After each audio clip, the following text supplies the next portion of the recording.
नमस्कार दोस्तों, मेरे नए चैनल रेस एक्स में आपका स्वागत है। और इस वीडियो में हम एनालिसिस करेंगे केजरीवाल सरकार के गिरने की। हालांकि सरकारें तो बनती गिरती रहती हैं हमारे देश में, चुनाव भी हमेशा होते रहते हैं। कोई भी सरकार बनती है फिर कुछ दिनों बाद गिर जाती है। लेकिन एक केजरीवाल का एक ऐसा सरकार था कि ये जो एक रेवोल्यूशन से निकली हुई पार्टी की सरकार थी, और ऐसा मीडिया में प्रोजेक्ट किया जा रहा था कि ये सरकार शायद ना गिरे। और अगर आप इलेक्शन रिजल्ट भी अगर आप देखेंगे तो आपको मिलेगा कि बहुत ही कम मार्जिन, यानी सिर्फ 2% के आसपास का मार्जिन है। बीजेपी को मिले हैं 45.56% और आम आदमी पार्टी को मिले हैं 43.57%। तो 2% का जो है मार्जिन है लगभग। तो 2% के मार्जिन के हार जीत को आप ये नहीं कह सकते कि बहुत बड़ा गैप हो गया है। तो आम आदमी पार्टी अभी भी बहुत ही रिलेवेंस रखती है दिल्ली में, बहुत ही रिलेवेंस रखती है। लेकिन ये जो 2% की डिफिशियंसी आई है, ये क्यों आई है, हम जरा इस बात पे, खासकर जो मेरा पॉइंट ऑफ व्यू है, जो मैंने समझा है, उस चीज़ को मैं आपको बताना चाहता हूँ। जो मेरी समझ है राजनीति के बारे में, और जितना मैंने आम आदमी पार्टी को फॉलो किया है, और दिल्ली सरकार के काम करने के तरीके को, और जो भी इनका क्लैश चल रहा था बीजेपी के साथ या एलजी के साथ, उनको जितना भी मैंने ऑब्जर्व किया है, तो मेरा विश्लेषण ये कहता है कि इसके 5 कारण हो सकते हैं। नहीं, 5 कंबाइंड कारण, 5 मिला के, इसका कोई एक कारण नहीं है, 5 ही इसमें जिम्मेदार है।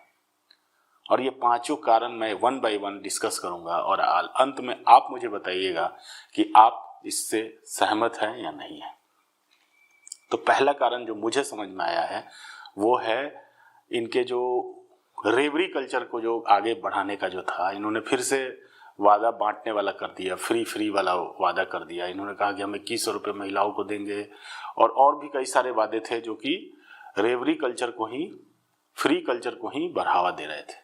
तो जनता इस फ्री कल्चर से जो है ना थोड़ी सी ऊब चुकी थी, ये कहिए कि ऊब चुकी थी। ये जो फ्री वाला कल्चर है, इन्होंने इसके पहले वाले चुनाव यानी 2020 में जो चुनाव हुआ था, इसमें बहुत ही इनोवेटली इन्होंने बिजली का बिल फ्री किया था चुनाव के जस्ट पहले, और जिसका उन्हें बहुत ही फायदा मिला और ये चुनाव जीत गए।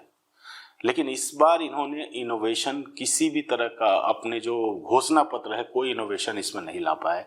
ये वही बांटने वाली जो है ना, हम 2100 दे देंगे तो हम बुजुर्गों का इलाज फ्री कर देंगे, तो ये कर देंगे, तो वो कर देंगे। जमुना ये साफ कर नहीं पाए थे, तो जमुना के लिए ये एक्सक्यूज मांगते रहे।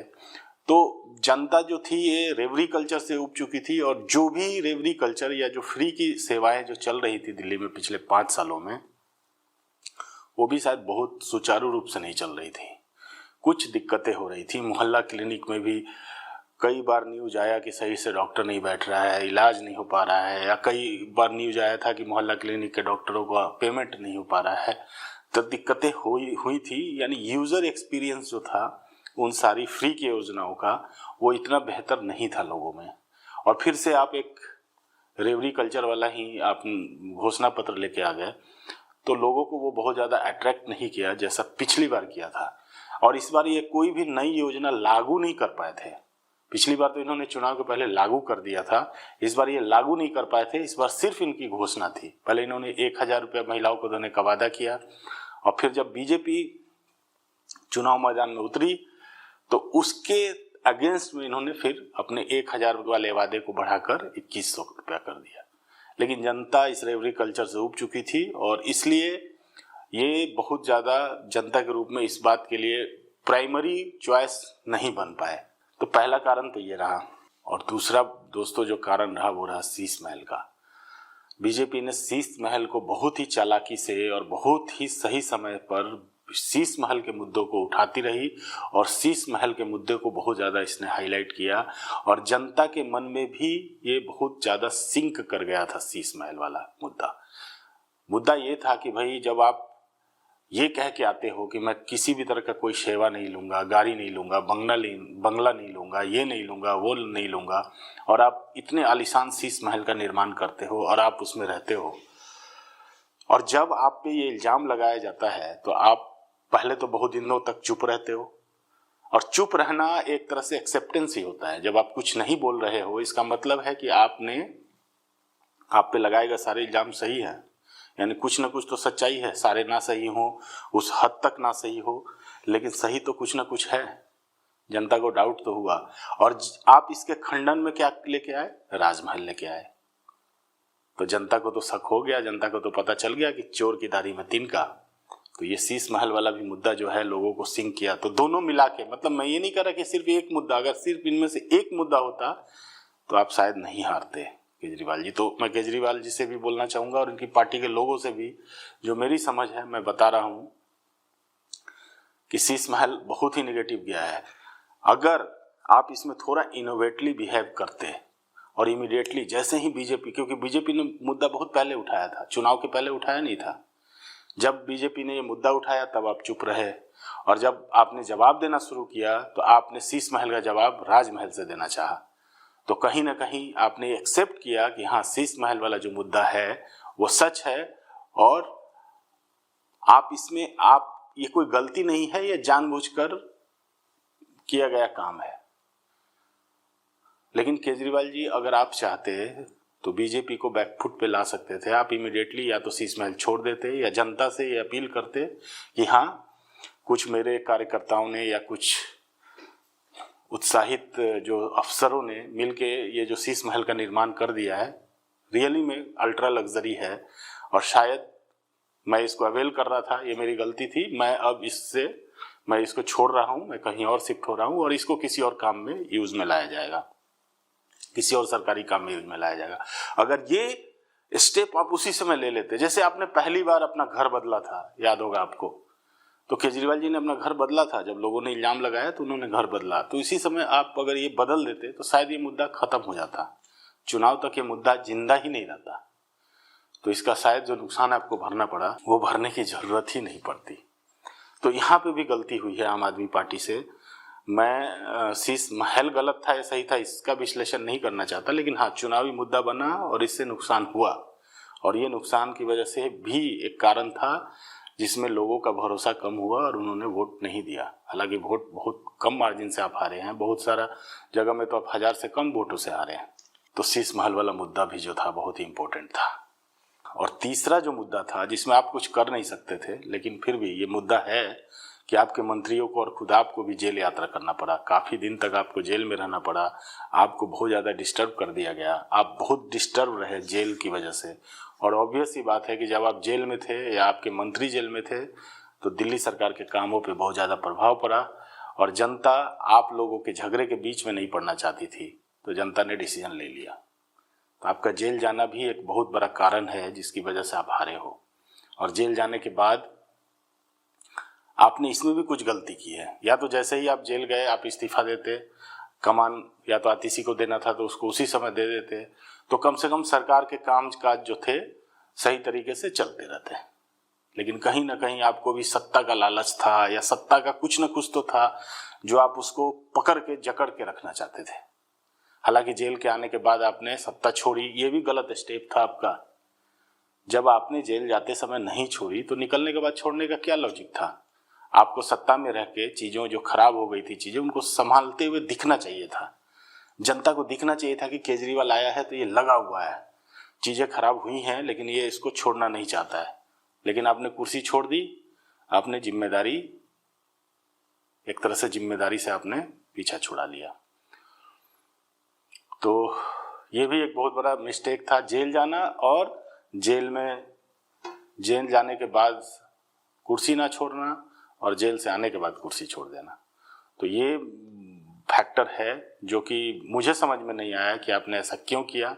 आप ये जनता को दिखाना चाहते थे कि मुझे कुर्सी का कोई लालच नहीं है, मैं कुर्सी, तो आप एक तरह से सिंपैथी लेना चाहते थे जनता का, लेकिन जनता का सिंपैथी आप नहीं ले पाए।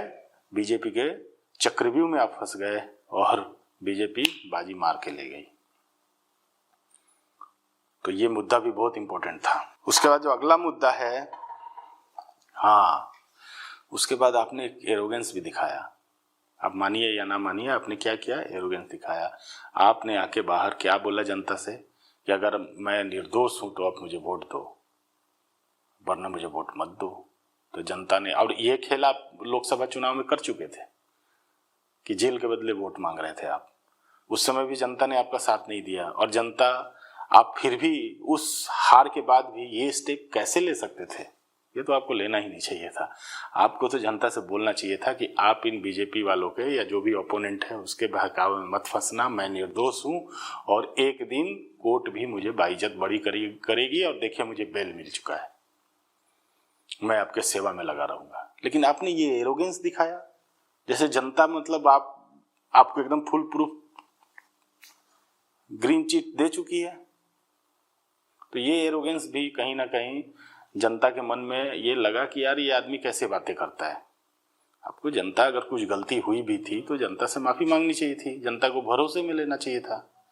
लेकिन आपने जनता को भरोसे में ना लेके आपने एक एरोगेंस वाला कार्ड खेला जो ऑलरेडी फेल हो चुके थे। उस कार्ड में लोकसभा में जनता ने आपको वोट नहीं दिया था, तो इस बार आपको थोड़ा सा समझदारी से काम लेना चाहिए था और ये सब नहीं बोलना चाहिए था बरबोलापन। आज आप कहीं ना कहीं बैकफुट में हैं हारने के बाद। आप कैसे अपने आप को रिप्रेजेंट करेंगे अगले चुनाव के लिए?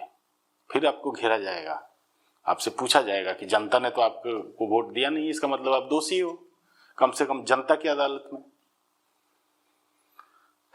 उनको डिफेंड करने के लिए आपके पास बहुत सारे तर्क होंगे, मैं मानता हूं, लेकिन फिर भी आपको थोड़ा सा समझदारी से इसमें चलना चाहिए था।